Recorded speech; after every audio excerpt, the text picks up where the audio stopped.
โดยการสบายดีและสวัสดีเด้อพ่อแม่พี่น้องเวสุขุสุคนมาในสูตรการพลเมื่อนี้พี่น้องฝนตกลิ้นฝนตกช่วงนี้พี่น้องตกถูกมือเลยพอดีออกมาทางคุมเตาถ่านพี่น้องเลยมือนี่ก็เป็นมือเกียมบุญข้าวพรรษาพี่น้องมืออื่นเช้าตักบาตรมือนี่ก็ว่าพากันเกียมห่อข้าวต้มอยู่เพื่อนบ่าวพอมีชวนกันไปห่ออยู่พุ่นพี่น้องในตู้บุญทวีเพิ่นให้พากันห่อข้าวต้มอยู่เพื่อนบ่าวพอมีไปห่อซอยกันพี่น้องถ้าสิห่อทางเตาถ่านแล้วนี่กับฝนตกนี่แหละบ่มีบนชนบนเสาปันไดคือตูบเขาปะนางมันกับบ่ใหญ่ปันไดตูบทางนี้กะฝนตกฝนลิ้นลายอะไรพี่น้องก็เลยมือห่ออยู่พุ่นดังพื้นดังไผ่ก็สะดวกสบายแน่ก็ว่าออกมาเอาเตาทั้งชากับไปเลยพี่น้องกับลูกเพิ่นให้เพิ่นไปก่อนเพราะว่าเชี่ยวเครื่องเมื่อหัวเตานะว่าอยู่เพื่อนประตูปะนางพี่น้องไปเป็นอย่างใดก็ไปเบิ่งไปชมนำกันบรรยากาศแถวเตาถ่านมือฝนตกพี่น้องเลยโทษพี่น้องเลยว่าแต่ว่าวันเฮงตกนำมาเรื่อยๆพี่น้องลิ้นบดมือแล้วมื้อนี้ส่วนลายก็ช่วงเข้าพรรษาเนาะพี่น้องแต่ละปีตกแบบนี้ทุกปีพี่น้องคันว่าเข้าพรรษาตกห้ำตลอดบุญเข้าพรรษาบุญห่อเข่านี่ฝนตกสิเลาะไปทั้งตูบประบนเพื่ออะไรพี่น้องพอเขาซาก็ไปเลยมาพ่อกันเลยที่เพิ่นก็ขี่รถไปก่อนยันฝนห้ำยันฝนตกแห้งเลยเพิ่นไปก่อนเลยกับน้องพิมพามาห่อข้าวต้มซอยกันอยู่พุ่นพอได้ลงวัดลงว่าพี่น้องเลยฝนตกก็ให้มันเปื้อนเนาะพี่น้องเดี๋ยวออกมาคนละเถื่อกระเป๋าพามีมาพ่อกันอยู่บนทางพี่จนที่ว่าเตาถ่านเลยก็เลยเว่เขามาน้ำกันแต่เพิ่นเอาไม่เท่าเอาฝนตกตัดเสียกันฝนเอาพี่น้องกันเลยไปเอาเราเลยที่รักสิบวันได้เมื่อกับทั้งบุญน้ำกัน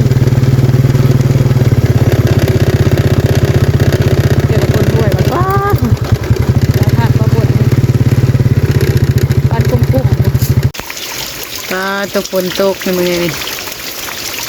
พอกเป็ดปะนางเลยคักเนาะใครแต่มีผ่าน้ำมุ้งไว้ฝนบ่ถือปันใดผ่าทะเลมันนีฮะผ่าทะเลมันนีน่ากว่าผ่าทะเลมันนั่นไรมันสิเขาถือนะมันน่ากว่าเยอะโอ้ยอันนั้นหนูบริโภคปีพอเดือนพี่ช่างข้าวเดียวมันก็เปื่อยแหละอันนี้มันทนอยู่รกตัวลายนี่ตัวดำๆนี่มันทนนี่ภาษาเล่นรุ่นหนาเป็นของไทยเลยฝนตกพี่น้องเอ้ยพ่อกันพี่เพื่อนปะนางพี่บรรยากาศฝนตกพี่น้องตูบปะนางตัวทางชาวชาค่ะโอ้ยว่าที่เพิ่นออกไปก่อนนะพี่น้องพอดีมาข้างอยู่นี่ฝนตกพี่น้องเลยมาพ่อกันอยู่ตูบปะนะฝนมันแห้งลูกฝนก็ฝนเปียกแล้วเม่นท่านเลยก็เลยว่ายุดซะก่อนพี่น้องเช้าผลอยู่ตูบปะนางนี่แหละโย่ว่าสิมาเอาเตากับพวกนี้เตาเขาไม่ได้ขึ้นเอาเตาใหญ่ปานนี่เขาไม่ได้ขึ้นว่าใหญ่ปานนี่ได้วันนี้ได้เทิงอยากเอาเข่านะเทิงอยากเอาเตาขอยานะพอมีถูกไม่ได้คอยเบิ่งค่ะเขาขึ้นว่าช่ำเตาอันนี้เพราะเขาไม่ได้เห็นในมือซื้อมานี่นะสองคนหามเตาบักใหญ่เนี่ยเอาเนี่ยเอาไปได้เลยคนเดียวคนกินดองเตากินดอง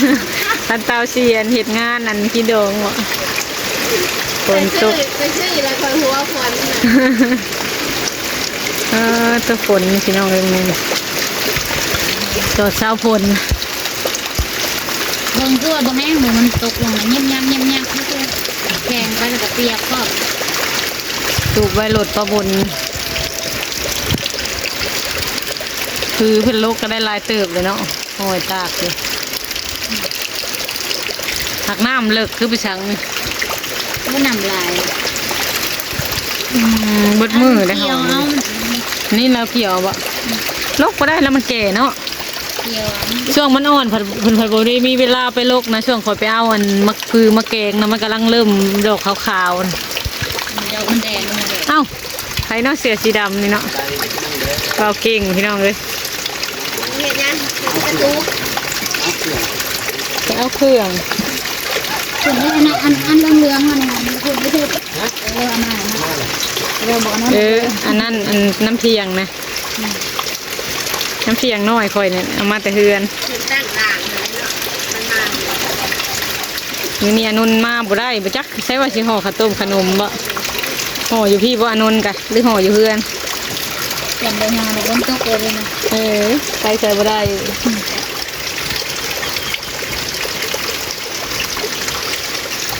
ฝนตก งานมา พากันมัดใส่รถใส่เล็มน้อยมันยังใส่เล็มน้อยสิถือมือ เอาไปตกเลย หากระสอบพิมพ์ผ้าอยู่ใส่เนาะ นั่งก็ได้นะ เลยสิเข้าเมื่อก่อนใส่เล็มน้อยเมื่อก่อนเมื่อเคียมเตืองอยู่พุ่นฮะกกใส่ดูฮะเอาเต็งใส่เสือกเลยฮะเอาเต่าเมื่อเห็ดขัดห่อกระต้มพี่น้องเราเขามีเป็นซื้อมาป้าไว้อยู่ที่เต่าตั้งในเมนบุญทวีให้ซื้อเลยคุณป้าไว้นี่ขั้นอื่นผัดซ้อนกันเมื่อนะพี่น้องเซเลมน้อยกับเมื่อผู้เดียวเลยบุญยากปันใดดอกคันนี้หมัดให้แล้วเมื่อได้นะ เท่ากับจับเอาน้ำทางท้ายนะ ดี เกี่ยวแทนนั่นแหละเกี่ยวเพราะมันอยู่ปล่อยกระสิบบอกให้มันโตนคุมแห้งดอกฮึปะนางก็ซาๆมัดให้ก่อนมันสิเอามือซาเพิ่นกะขี่กับน้องพิมพ์พานี่ได้อยีดอกได้แล้วบัดนี้ได้บ่ได้แล้วพ่อได้สิมือเลยได้บัดนี้มือก่อนบัดนี้มาหอดเลยพี่น้องเลย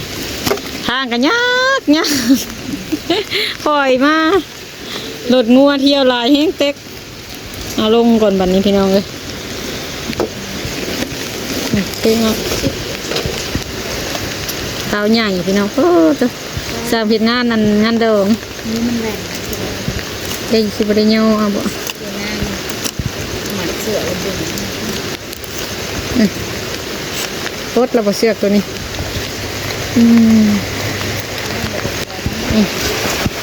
เงาได้บ่ทางนี้โอ้มันนะเงาก้นค่ะก้านก้นน้ำบ่ โอ้ยเบิ้งมันพุทขอหลบดาบ โอ้ย ห่อ จับดีๆได้ยับมา เอาไปตั้งไว้ใช่ไหมนะนะ ตา ไว้ใช่ไหมโอ้ยมันนันนักไป ให้รักปะก่อนให้บ่เทเงาจ้ะ ถามเอาไว้ก่อน เบิ่งหู ขาดนั่นน่ะ ถามเลย เงาก้นมัน จัด เดี๋ยวคุณท้องหรือว่า ตั้งไว้นี่ก่อนทำซะนั่นฝนมันตกพี่น้องไว้พูดเอาไว้สักนี่สักก่อนแล้วจังเอาลงไปตั้งอีกพุ่น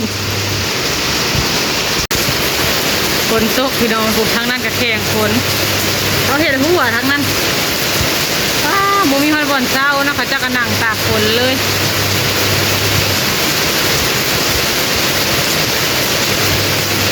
แข่งฝนเห็ดหัวเลยทางนั้นย่านดินเขาเจ้าสิมาอยู่ใหม่เนี่ยเขาไม่เห็ดหัวเห็ดอ้าว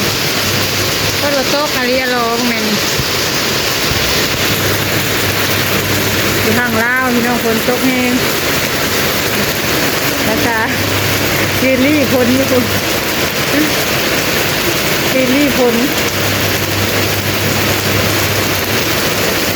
ฝนตกเลยเนาะไอ้ตัวนี้ก็หนูก็ออกมาทางหน้าแล้วนี่กับขึ้นตูบ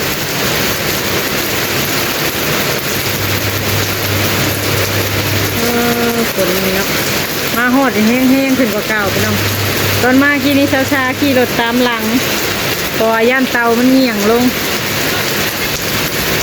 พัชิทานน้องๆเพิ่นเอามาให้กันคนแห้งตกแห้งพี่น้องแห้งมายากแต่เล็กน้อยเริ่มมาก่อนก่อนจะเล็กน้อยเขามาไวนี่นะเลยเอามาก่อนแห้งอะไรบดชีพอันนี้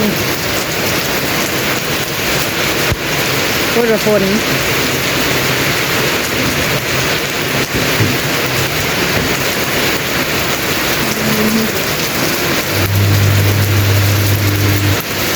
คนแห้ง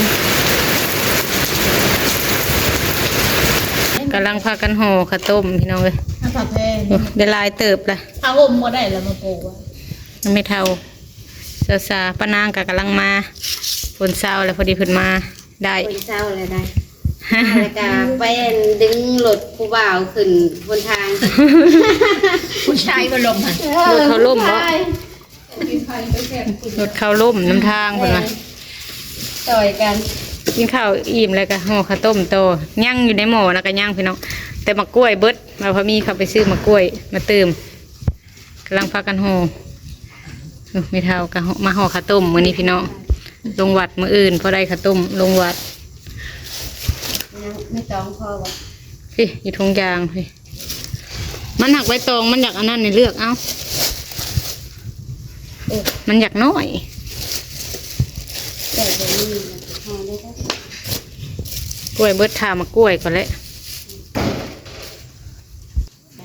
คนเศร้าเลยพี่น้องเลยช่วงหนึ่งเลี้ยวไปทางนั้นนะคือว่าเขาเห็ดหัวพี่น้องพลตกกระแข่งที่มันเขาย่อเศร้าเพื่อนพู้นขึ้นเบิดเลยเพื่อพลเศร้าพอดีแล้วคือมันเน่ได้พี่น้องมือนี่ห่อน้ำกันกับเม็ดเทาแล้วก็สาวๆน้องละตีเบาเก่งกับห่อได้หลายเติบพี่น้องเลย นี่ก็เลยชุ่ม นี่คงไม่เท่าได้หลายเติบอะสบายดีเด้อแม่เด้อผู้สาวเขียวงามเลยพี่น้องอันนี้เขียวใหม่ เด้เขียวงามเลยพี่น้องไม่เท่าได้เขียวใหม่พี่น้องเลยเด้ของไม่เท่างามละห่อพี่น้อง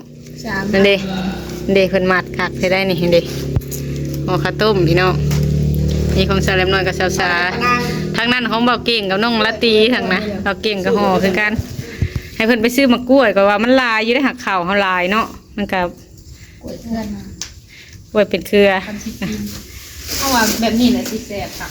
แม่นนะมันเลยไปเห็ดข้าวต้มตัดเนาะแซ่บครับ มีข้าวแล้วก็น้ำตาลนี่อันนี้ เบาเก่งกับห่อได้หลายโคมเติบกำลังพากันห่อพ่นหากระเซ้าพี่น้องเลยเผื่อได้มาห่อกับเผื่อเขามาเผื่อผู้นั่นผู้นี้มาได้กับมันฝนตกพี่น้อง เปียกไว้ตอนนี้ มาห่อซอยกันอยู่กันแบบเขามีพี่มันจัง ใจ มีบ่อนนั่งบ่อนห่อนี่กว้างนี่นะพี่น้อง ตามสกอน มืดคืมคือเก่าฝนตกเบิดคืนกำลังพากันห่อถ้าเต็มมะกล้วยบัดนี้พี่น้องเอ้ยแล้วนี่แล้วก็ไปต้มอยู่พุ่นแหละง่ายไปต้มอยู่พุ่นเก็บลงหม้อใหญ่ไปต้มอยู่ตู้เพิ่นพุ่นแหละพี่น้องบ่อนมันมีตู้ผลบุคะใส่พุ่นแหละพี่น้อง ที่มันที่เขากำให้ บรรยากาศงามนี่ก็คืมอยู่เบิดมือ เจ้าหยองแหละ ให้เพื่อน พูดว่าคืมคักคืมนี่เบิดมือแล้วฝนตกพี่น้องแข้งฝนมาแต่เตาถ่านไปเอาเตามาแล้วก็พากันมาเฮ็ดเวียกอยู่พี่ ใส่ข้าวอันนี้ขาวๆให้ไม่ยอมใส่แล้วเป็นมันเป็นสีหม่วงๆเลย พากันกินข้าวพี่น้องกินข้าวหากระอิ่มกินกับหมกปลาตำมะฮุ่งกินแล้วแหละถ้าแต่มะกล้วยบัดนี้ ไปซื้ออยู่บรรทัดพอได้สิมีอยู่ดอกพี่น้องเอ้ยช่วงมือบุญอันนี้เพิ่นขายอยู่ตลอดมะกล้วย แต่ช่วงตอนโหนบ่ได้ถ่ายคลิปพี่น้องฮะก็สิมา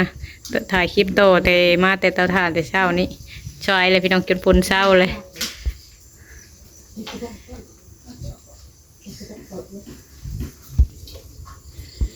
เคยไปซื้อมะกล้วยลายอยู่มันหักบุพโพพี่น้องประวันเขามันลายแต่ข้าวเดียวดอกพี่น้องเลยตอนนี้ก็พอดี11 โมงปลายพี่น้อง11 โมงปลายกินข้าวแล้วเลย ต้มไว้ก็เนาะ ยังก็ปะนั่งว่ายังก็ งานใหม่จะห่อข้าวแล้วว่าเพื่อห่อข้าวกินเย็นเบิดเลย ฮะเป็นสิไปหาหน่อไม้ไว้ใส่บะห่อข้าวถ้าเราเห็ดปลาแห้งให้อยู่ตากไว้ปลาแห้งเห็ดไว้ใส่ห่อข้าว ก็ต้มนี่แหละเอาไปต้ม ต้มใส่ตู้ไว้นะบ่ นี่ก็มีชีสบอก บอกกินเลย อะไรจ้ะงานนี่จังลายเกิดเราไก่ นะมีแต่ถาบ่พอมีเพิ่นไปเอามะกล้วยมาก่อนพี่น้องแล้วก็สิห่อโตถ้าเบิ่งต้นห่อโตส่งเบาเก่งแล้วเทื่อเพิ่นสิถ่ายห่อข้าวต้มให้เบิ่งพี่น้องเพิ่นก็ห่อพอเป็นอยู่เฮียนเอาพี่น้องเอ้ยผู้ชายก็เฮียนเอาคือกันได้ความรู้เฮียนห่อเฮียนเฮ็ดจะได้คลิปนี้ก็สิขอจบคลิปกันเด้อพี่น้องเด้อขอบคุณทุกท่านที่มาให้กำลังใจเด้อพี่น้องสำหรับคลิปนี้ก็พักกันบ่ห่อข้าวต้มรวมกันอยู่นี่พี่น้องพอได้ไว้ลงไปตักบาตรตอนเช้ามื้ออื่นพี่น้องเอ้ยตื่มเทมกันกับขนมที่เฮาซื้ออะไรพี่น้อง อันนี้ก็ตัวเห็ดห่อเอาอันนี้ก็ได้จึงได้คลิปนี้ก็ขอจบคลิปกันเด้อพี่น้องเด้อขอบคุณขอบคุณทุกท่านที่ให้กำลังใจสำหรับคลิปนี้ขอลาเลยเด้อพี่น้องสบายดีเด้อ ไว้ไปตบ